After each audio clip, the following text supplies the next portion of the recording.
Bonjour à tous, bienvenue au concours corrigé de MyPrépa. Je suis Mathieu Alfray, je suis responsable de la classe préparatoire physique de MyPrépa à Paris et également en charge d'enseignement en géopolitique. J'ai décidé aujourd'hui de vous expliciter et d'analyser en votre présence l'épreuve de l'ESSEC 2020, c'est-à-dire que nous allons observer le sujet qui est juste ici. Le sujet de l'ESSEC 2020 fera l'objet d'abord d'une analyse très courte et je reviendrai ensuite sur les enjeux et ce qu'il fallait faire dans vos copies pour espérer traiter bien le sujet et rester dans le cadre du sujet. Donc, tout d'abord, nous pouvons observer le sujet de l'ESSEC qui est inscrit ici, le bassin méditerranéen, espace de crise et de rivalité internationale depuis la fin de la guerre froide. D'emblée, vous pouvez vous dire que le bassin méditerranéen, c'est un espace qui va supposer que vous maîtrisiez bien plusieurs zones et plusieurs aires du programme de deuxième année, à savoir la zone Europe, Afrique avec la dimension Afrique du Nord, mais également la zone Moyen-Orient, qui est incluse dans le programme de deuxième année. Ce sujet, comme la plupart et la totalité même des sujets ESSEC, vous proposez des documents intéressants à analyser. Vous aviez par exemple un document numéro 1 qui était un contexte régional complexe, qui vous donnait des informations d'ordre institutionnel sur la création d'institutions, notamment l'Union pour la Méditerranée, qui vient faire suite au processus de Barcelone des années 1990. Donc les concepteurs faisaient allusion à des institutions qui ont été créées pour encadrer, organiser mieux l'espace du bassin méditerranéen à travers ce premier document. Vous aviez également la possibilité d'analyser plus en profondeur le document numéro 2 qui portait sur la frontière méditerranéenne de l'Union européenne. Comme vous le savez, l'Union européenne dispose de frontières externes qui sont contrôlées par l'agence Frontex et la frontière méditerranéenne de l'Union européenne est particulièrement large et elle a fait l'objet de nombreux événements d'actualité, en particulier la crise migratoire de 2015, mais un certain nombre d'événements plus récents concernant les relations avec la Turquie notamment. Donc ce document, cette carte, vous permettait de bien resituer les zones et les points critiques du détroit de Gibraltar au canal de Suez par exemple. Document numéro 3, il s'agissait de Chypre. Chypre, c'est un pays qui fait l'objet d'une mission, une intervention de maintien de la paix de l'ONU depuis 1974. Donc Chypre était déjà au cœur des frictions et des tensions, des rivalités justement, des crises qui devaient être mobilisées à l'intérieur du traitement du sujet. Ici, et ce qui était plus original, c'est que ce document datant de 2012 faisait écho à des enjeux énergétiques à Chypre. Et les étudiants qui ont correctement suivi l'actualité ont pu avoir en tête que Chypre, Israël et la Grèce avaient signé un projet de gazoduc au début des années 2020. C'est le projet EastMed qui est présenté ici et qui a été effectivement acté en début d'année. Grèce, Chypre et Israël également. Ceci vous amenait à avoir une approche assez large, assez multiscalaire, puisque vous pouviez faire des analyses très locales sur Chypre, des analyses un peu plus sous-régionales en tenant compte de ces trois pays, et cela vous amenait à traiter aussi la dimension énergétique que beaucoup d'étudiants auraient sans doute oublié autrement. Deux autres documents venaient compléter l'ensemble, la Méditerranée, nouvelle mer de Chine, ce qui faisait effectivement allusion à la dynamique d'émergence de la Chine en Méditerranée. La Chine a eu, depuis la crise financière de 2008, une stratégie très active de prise de participation, notamment dans les infrastructures portuaires en Grèce, on se rappelle le port du Pirée, mais aussi routières, en particulier dans les Balkans, et ce qui vous amenait à traiter non pas seulement des pays limitrophes, mais tous les acteurs intervenant sur la zone méditerranéenne. Et donc, par ce document, et par le document suivant, vous aviez à l'esprit qu'il fallait traiter la Chine, la Russie, les États-Unis, qui étaient totalement inclus dès lors qu'ils agissaient en Méditerranée et dans le bassin méditerranéen, dans le sujet. Enfin, et pour terminer, un document qui est un texte, de la Fondation méditerranéenne d'études stratégiques portant sur la relation que les États-Unis ont entretenue avec le bassin méditerranéen. Et ici, cela vous amène bien entendu à réfléchir à l'OTAN, l'Organisation du traité de l'Atlantique Nord, où un membre fondamental pose aujourd'hui question, à savoir la Turquie. En synthèse, même si le sujet pouvait surprendre, la Méditerranée avait déjà été donnée par le passé, vous pouviez vous dire, grâce aux documents, qu'il y avait de multiples enjeux et qu'ils étaient pour partie, en tout cas, déjà élaborés. Venons-en maintenant à ma proposition pour traiter le sujet d'une manière aussi complète et aussi intéressante que possible. Déjà, rappelez-vous les échos de ce sujet. Il y avait deux anciens sujets d'annales d'HEC et de l'ESSEC qui avaient été donnés sur la Méditerranée.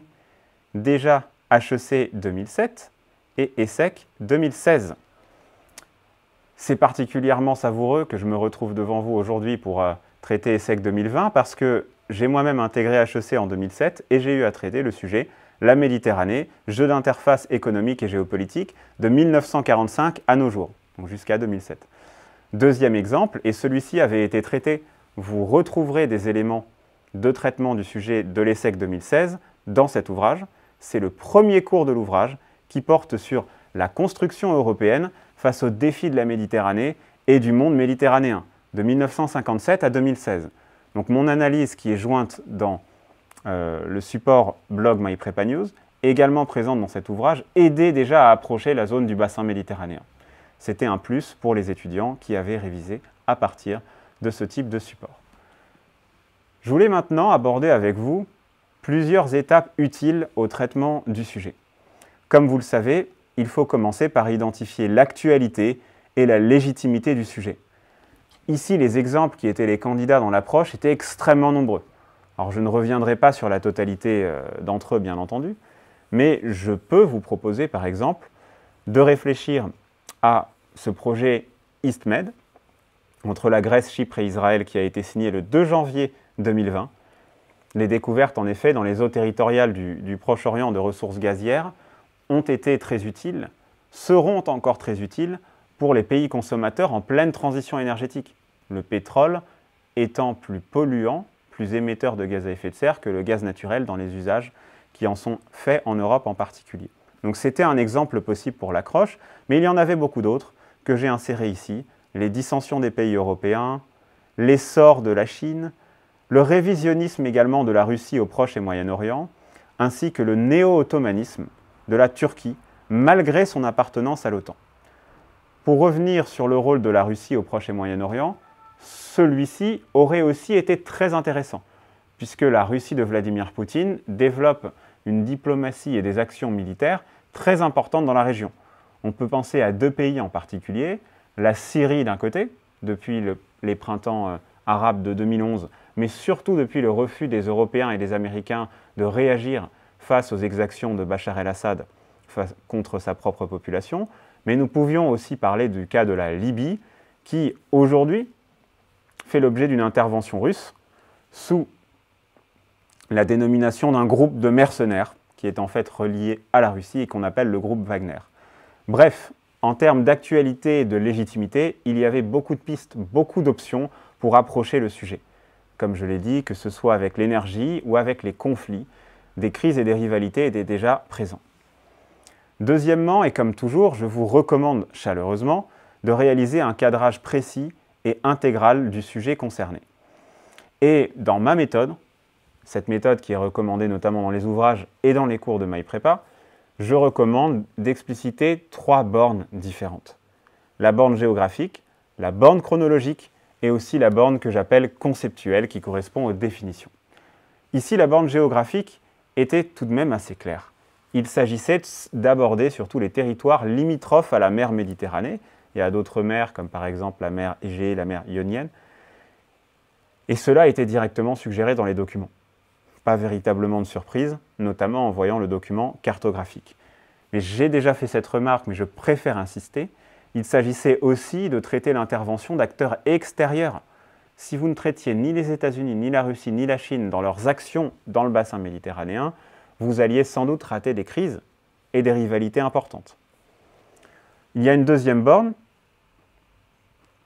qui s'apparente aux bornes chronologiques. Ici, la borne chronologique était particulièrement récente. C'était le début des années 1990. Vous pouviez retenir 1989, 1991. Tant que c'était justifié et que cela correspondait au sujet, ça allait être pertinent. Je rappelle que ce sujet-là est en un sens très différent de ceux qui ont été donnés à HEC en 2007 ou à l'ESSEC en 2016, puisque la borne historique est ici beaucoup plus limitée. Et donc vous ne traitiez que, par exemple, la stratégie de l'Union européenne, notamment avec ses élargissements, j'y reviendrai. Enfin, et troisième point, les bornes conceptuelles, la notion d'espace, qu'il fallait rappeler rapidement, la notion de crise, c'est-à-dire de période de rupture dans les relations politiques et géopolitiques en l'occurrence. Vous pouviez, grâce à cette notion de crise, et c'était ça qui était attendu derrière l'analyse, déployer plusieurs catégories différentes de crises. Des crises politiques, entre pays de l'Union européenne par exemple, des crises institutionnelles, on l'a vu avec l'Union pour la Méditerranée, des crises économiques, la situation de la Grèce appelait une analyse approfondie, et migratoires, etc. Donc ici, c'était la dimension multiscalaire et multi-approche qu'il fallait convoquer dans ce sujet dès la notion de crise. Enfin, les rivalités internationales, ce sont les antagonismes, mais qui sont durables entre des nations qui interviennent sur un territoire donné. Toutes ces bornes géographiques, historiques, conceptuelles étant posées, il s'agissait de votre côté d'identifier aussi certaines tensions et certaines dynamiques qui étaient inhérentes au sujet. Donc j'insiste, tensions et dynamiques qui étaient inhérentes au sujet. Ici, il y avait beaucoup de tendances de long terme qu'il fallait mettre en avant. J'en ai fait la liste dans le document qui est diffusé sur MyPrepaNews, mais nous pouvons citer pêle-mêle l'émergence active de certaines puissances mondiales, en particulier la Chine et la Russie, la fragilisation économique de pays méditerranéens qui pourtant étaient développés, ou sont toujours développés, mais qui sont en situation de fragilité. Nous pensons par exemple à la Grèce ou à l'Italie. Il s'agissait aussi de bien traiter, dans des phénomènes de crise migratoire par exemple, les sous-jacents démographiques. N'oubliez pas la démographie dans un sujet qui porte sur le bassin méditerranéen, puisque les rives méditerranéennes nord et sud en particulier, pour en rester assez large, ont des enjeux démographiques très distincts. Vieillissement, jeunesse de la population avec de faibles perspectives économiques d'un côté. Bref, ces éléments démographiques devaient être pris en compte. En point numéro 4, une fois que ces tendances de fond et certaines tensions avaient été identifiées dans l'introduction, vous pouviez proposer un angle d'approche qui, selon vous, offrait le meilleur traitement au sujet. L'analyse sommaire des documents que j'ai faite tout à l'heure vous aidait à identifier un angle. Mais votre propre compréhension, fondée sur les cours, était aussi nécessaire pour comprendre la meilleure approche possible. Il y a un certain paradoxe, effectivement, de mon point de vue, entre une structuration bipolaire du monde qui allait de pair avec une relative stabilité, avant les années 1990, et puis les années postérieures, qui au fur et à mesure semblent donner lieu à une multiplication des rivalités et des crises dans le bassin méditerranéen. D'une structuration bipolaire à un bassin méditerranéen souffrant peut-être de chaos. C'était un angle possible qui mettait bien en évidence le paradoxe, avec la croyance initiale dans les années 1990 justement que ces rivalités et que ces crises allaient s'atténuer, ne serait-ce que sur le plan militaire, et cela n'a pas été le cas. Cela n'a pas été le cas. Dans ce quatrième point, je voudrais quand même insister sur un élément de fond, très tôt. Pensez bien à mobiliser des zones géographiques qui n'auront pas été mobilisées par d'autres candidats. J'y reviendrai. Point numéro 5, il était essentiel de construire une argumentation forte qui soit faite de messages pertinents. Ici, il ne s'agissait pas, comme dans les épreuves d'HEC, de Grenoble, d'Écricom, dans aucune épreuve, les correcteurs attendent de vous que vous fassiez une restitution organisée de connaissances. Ce n'est pas l'objet. Ce qu'ils souhaitent savoir, c'est que vous avez la capacité, c'est si vous avez la capacité, à identifier un problème historique, géographique et géopolitique, mais aussi à proposer des éléments de réponse argumentés et complets. C'était indispensable d'avoir une argumentation vraiment structurante. Sans vous donner une correction complète, je vous donne 3 exemples de messages. Un premier message qui est que le bassin méditerranéen apparaît comme un espace stratégique qui présente des contrastes amples et diversifiés. C'est un premier message qui fait le panorama de ce qui se situe dans le bassin méditerranéen et qui est sous-jacent aux rivalités et aux crises qui sont explicitées dans mon deuxième message. Autrement dit, les divergences profondes et l'essor des rivalités s'y traduisent par des crises vraiment récurrentes dans cet espace méditerranéen.